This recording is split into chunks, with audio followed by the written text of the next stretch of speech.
Alright folks, so this is number 2 of my scouting mode building mech guide thing. So I'm going to go over the ever popular Streakcrow that everyone seems to hate so much. So we'll go in depth and I'll show you usually how these things are built, ammo, equipment placement, that kind of thing. So that you guys can get a look-see to see how these things work for yourself if you don't have one already. So look at the equipment here. I got full armor on this thing except for the head, because heads never usually get hit at all ever.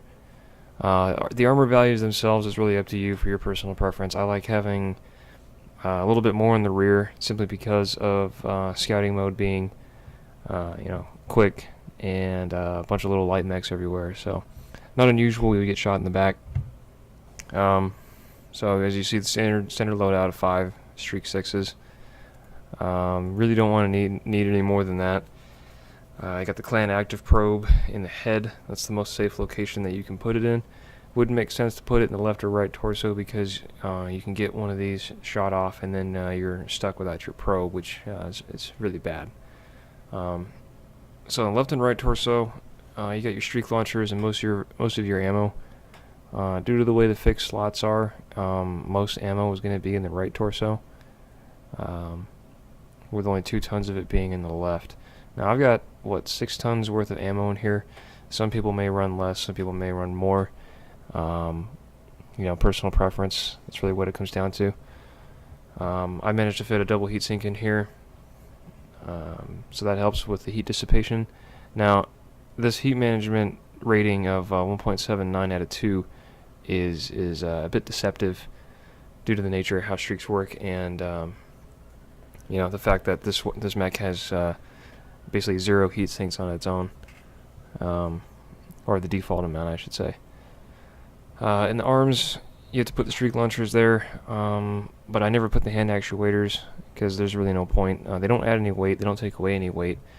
Critical slots don't matter, but it does extend this little arm thing that comes out, like this little hand, as you can see here, these little bitty hands, that actually do count as hitboxes as far as I know.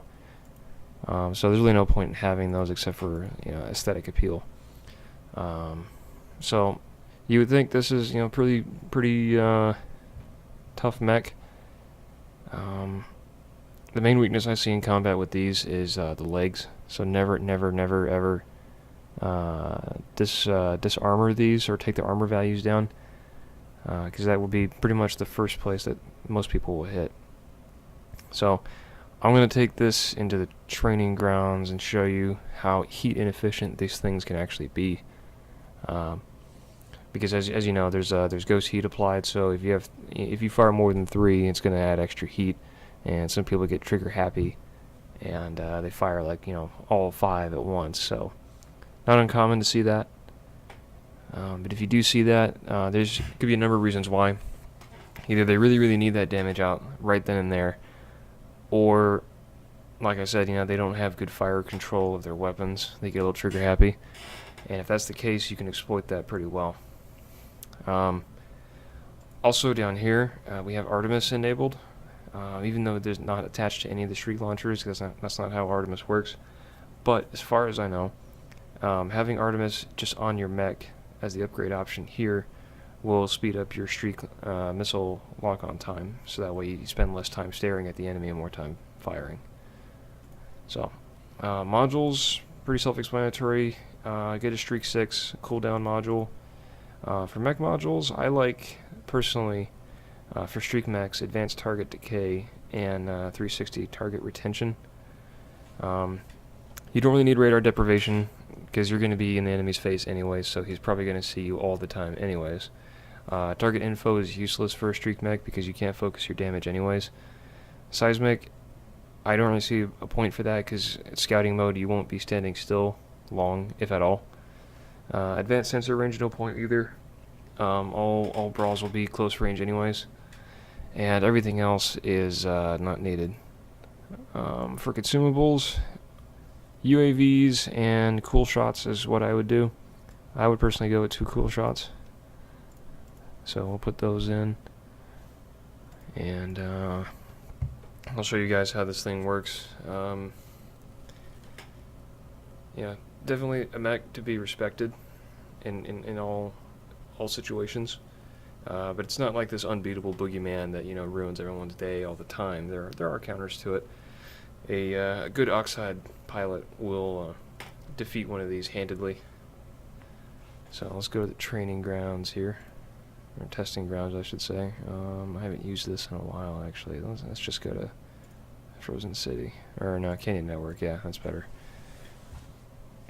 That's a pretty heat neutral map. And ideally, all of the streaks would be in the torso, because your weapon mounts don't matter where you put these things. So, get a Centurion up here. Let me try to get up there. Alright, so let's see how much heat 5 streaks makes. Around 40% heat, so that's not terrible. But you can only fire 3 of those before you overheat, and that can add up pretty quickly. You might lose yourself in the brawl. So, 4 or 5.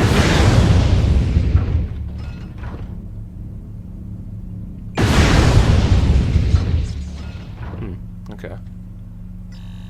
Oh, darn. Well, point is, streaks have a very long cooldown as well, so you can alpha these, I guess, a bit more than I thought, but still, the point remains. In a long, drawn-out fight, most of your streaks will not be against one target all the time. You know, you lose target lock, or they'll move out of range, or you know, something will happen that will prevent you from just alphaing constantly at the same target. So, just something to keep in mind.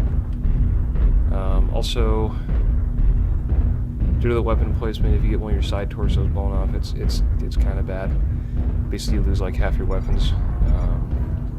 So keep that in mind. Also, streaks, clan streaks have a longer range. Actually, they have a 360 meter range instead of a 270 like Intersphere ones. So keep that in mind as well. You can outrange even the SRM girlfriends if you time it right. Yeah, so there you can see the spread there. Notice even on a stock cicada like that, you know, it took 3 good volleys just to take it down. So the damage is spread. It's a lot of damage, but it is spread. So keep that in mind. Yeah, that's pretty much it. You know, short and sweet. These things aren't unbeatable by any means. They're pretty nasty, but you can beat them. And yeah, let's get out of here.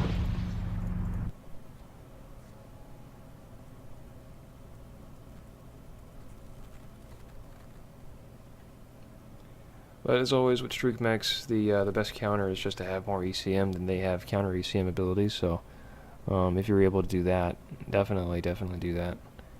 And you'll know it too, because you'll see the little low signal bars across their targeting thing. So if you see that, he's pretty much a fish out of water. So always keep a lookout for that. So yeah, that's the Streakcrow for you.